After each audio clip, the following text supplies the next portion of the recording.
Hello friends, welcome to Foods of India. இன்னைக்கு நம்ம பார்க்க போற ரெசிபி மட்டன் கோலா உருண்டை. மட்டன் கோலா உருண்டை எப்படி ரெடி பண்றதுங்கறத இப்போ நம்ம பார்ப்போம். கோலா உருண்டை செய்யிறதுக்கு ஒரு 1/4 கிலோ கொத்துக்கறி எடுத்துப்போம். கறியை ஒரு தடவை தண்ணியில நல்லா அலசி தண்ணி இல்லாம பிழிஞ்சு எடுத்து வச்சுப்போம். கடையில் இந்த மாதிரி கறியை கொத்தி கொடுப்பாங்க. முழு கறியா இருந்துச்சுன்னா நம்ம அதை மிக்ஸியில போட்டு பொடியா எடுத்துக்கணும். இந்த கொத்துக்கறியை அப்படியே நம்ம கோலா உருண்டைக்கு போட்டோம்னா கோலா உருண்டை பிரிஞ்சு வந்துடும். அதனால இது ஒரு மிக்ஸி ஜாரில் போட்டு பல்ஸில் ஒரு சுற்று சுற்றிக்கணும். ரொம்ப நைஸாக அரைக்கக்கூடாது. அப்படி நைஸாக அரைச்சிட்டோம்னா கோலா உருண்டை நல்லா இருக்காது.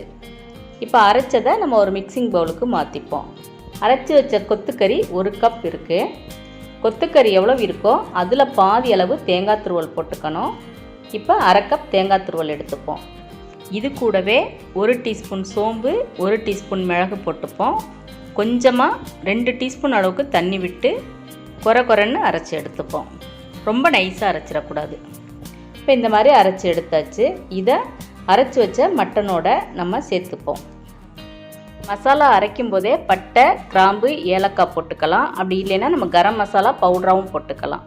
இப்போ இது கூட ஒரு பெரிய வெங்காயம் பொடியாக நறுக்குனது போட்டுப்போம். கூடவே 1/2 டீஸ்பூன் இஞ்சி பூண்டு பேஸ்ட்டு,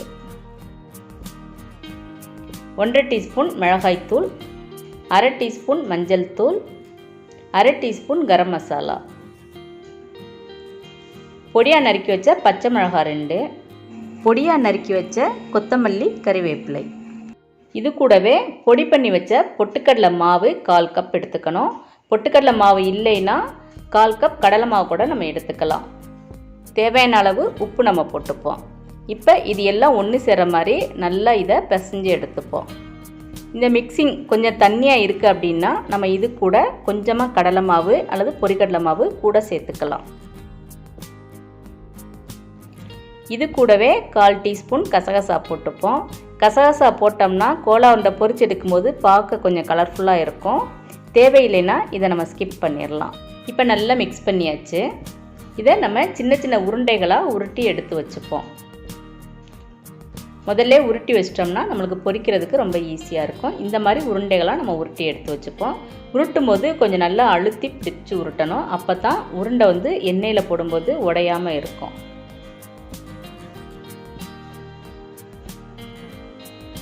இப்போ எல்லா உருண்டையும் உருட்டி எடுத்து வச்சாச்சு. இப்போ ஒரு பேனில் உருண்டை பொரிக்கிற அளவுக்கு தேவையான அளவு எண்ணெய் ஊற்றி நல்லா சூடு பண்ணிப்போம். கடலெண்ணெய் அல்லது ரீஃபைண்ட் ஆயில் ஊற்றிக்கலாம். எண்ணெய் நல்லா சூடான உடனே அடுப்பை இப்போ நம்ம மீடியம் ஃப்ளேமில் வச்சு உருண்டைகளை கொஞ்சம் கொஞ்சமாக போட்டு பொரிச்சு எடுக்கணும்.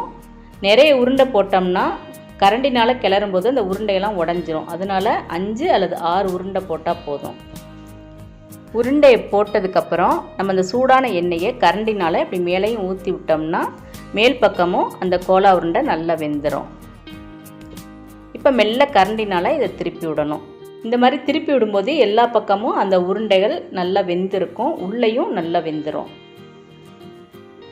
கொத்துக்கறியை நம்ம மிக்சியில் போட்டு அரைச்சி அதுக்கப்புறம் தான் இந்த கோலா உருண்டை பண்ணுறோம். அதனால் இதை வேக விட்டு இந்த கோலா உருண்டை பண்ணணுங்கிற தேவை கிடையாது. இந்த மெத்தடில் செஞ்சோம்னாவே நம்மளோட மட்டன் நல்லா வெந்துடும். எண்ணெயில் போட்டு பொரிக்கும்போது நம்ம மீடியம் ஃப்ளேமில் வச்சு ஒரு 4-5 தடவை நல்லா திருப்பி விட்டு இதை வேக விட்டோம்னாவே ஒரு 4 நிமிஷத்துக்குள்ளே நம்மளோட மட்டன் கோலா உருண்டை நல்லா வெந்து நல்ல கிறிஸ்பியாக இருக்கும். கோலா உருண்டை இப்போ நல்லா வெந்துட்டது. இந்த மாதிரி கலர் மாதிரி ப்ரௌன் கலராக வரும்போது நம்ம இதை வெளியே எடுத்துடணும். இந்த உருண்டை வெளியே நல்ல மொறுமொறுன்னு இருக்கும், உள்ளே நல்ல சாஃப்டாக வெந்து இருக்கும். இதே போல் மீதம் இருக்க உருண்டைகளையும் நம்ம மீடியம் ஃப்ளேமில் வச்சு கொஞ்சம் கொஞ்சமாக பொரித்து எடுத்துப்போம். இந்த 1/4 கிலோ கொத்துக்கறி ஒரு 25 உருண்டைகள் அளவுக்கு வரும். பெரிய உருண்டையாக உருட்டினோம்னா 20 உருண்டைகள் அளவுக்கு வரும். எண்ணெய் அதிகம் விடாமல் கொஞ்சம் எண்ணெயிலே நம்ம பொரிச்சு எடுக்கணும். அப்படின்னா ஒரு குழிவான இருப்பு சட்டியில் கொஞ்சமாக எண்ணெய் ஊற்றி இதை 1-2 போட்டு நம்ம பொரிச்சு எடுத்துக்கலாம்.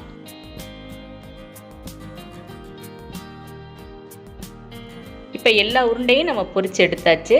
நம்மளோட டேஸ்டியான மட்டன் கோலா உருண்டை இப்போ ரெடி ஆயிருச்சு. நீங்களும் இந்த மெத்தடில் மட்டன் கோலா உருண்டை ட்ரை பண்ணி பாருங்கள். எப்படி இருக்குன்னு கமெண்ட்ஸில் சொல்லுங்கள். இந்த வீடியோ உங்களுக்கு பிடிச்சிருந்தா லைக் பண்ணுங்கள், ஷேர் பண்ணுங்கள். இது வரைக்கும் இந்த சேனலை சப்ஸ்கிரைப் பண்ணலைன்னா சப்ஸ்கிரைப் பண்ணுங்கள். தேங்க்ஸ் ஃபார் வாட்சிங்.